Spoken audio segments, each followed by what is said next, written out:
Hi guys, it's Josie McConnell here with my informative speech about the American Embassy. Have you ever lost a loved one? Because the main character in American Embassy does. She actually loses her husband because he's fleeing people, because he wrote a couple of papers about how the government is hurting people, and so he has to flee the country. And she loses her son to people that come to her house looking for her husband. They kill her son. Now, she's never going to see her husband again, and she's never going to live with her son again because they're both gone. She goes to the American Embassy because she wants to get a free pass to go to America where it's safer, where she won't be harmed by these people. However, by the end of the story, she decides that she doesn't want to go to America because she says she doesn't want to use her son's death as an excuse to go somewhere better. She doesn't think that that's fair to him, and she just doesn't believe in that. I think that she should have gone to America because it's not safe for her. Her son is already dead, she already buried him, and her husband is gone. Lots of people have lost loved ones, whether it be a pet or whether it be a family member or a friend. Everyone has lost someone. All humans suffer. Suffering, in my opinion, is just as common as love. Because honestly, if we didn't experience suffering and we didn't experience this heartbreak, this soul-tearing heartbreak, then we wouldn't understand how good we have it most of the time. We wouldn't be able to appreciate the joys in our life if we didn't experience suffering.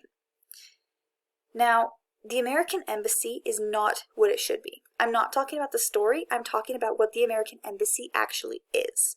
These are buildings throughout different countries, and then they have American people in them, and the people in these countries can go in and talk to these American citizens, the people that work in the American embassies, and they can talk to them and say, hey, I need help with this, I want to go someplace where it's safe, and that's great.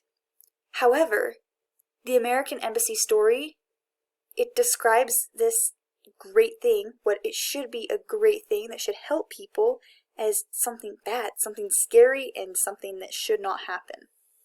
For example, two snippets out of the story were a soldier was flogging a bespectacled man, and another was dodging the soldiers' swinging whips as they were herded back and forth. The people in the lines were being herded back and forth, and this makes them sound like cattle, like nothing better than livestock, which is not true. These people want help, and they're not being treated like humans. The American Embassy needs to be improved because it is not safe for some people, and I understand, it's not an entirely bad thing, but sometimes the people that are working in it just aren't kind, and this needs to be solved. Now, we've talked about how all people experience suffering. However, suffering isn't just bad. It's not just this awful thing, because if we didn't experience suffering, then we wouldn't know how good we have it.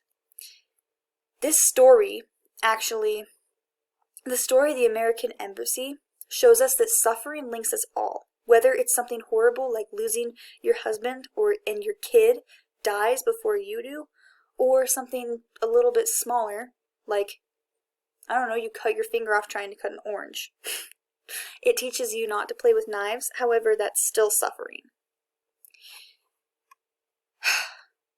The American Embassy is a brilliant symbol of how everyone suffers, no matter how big or how small. But we can improve it, and we can help each other, and get help for ourselves.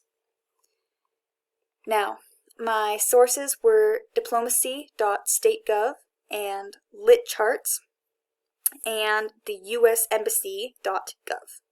That's where I got all my information, and of course the story of the American Embassy. Thank you guys so much.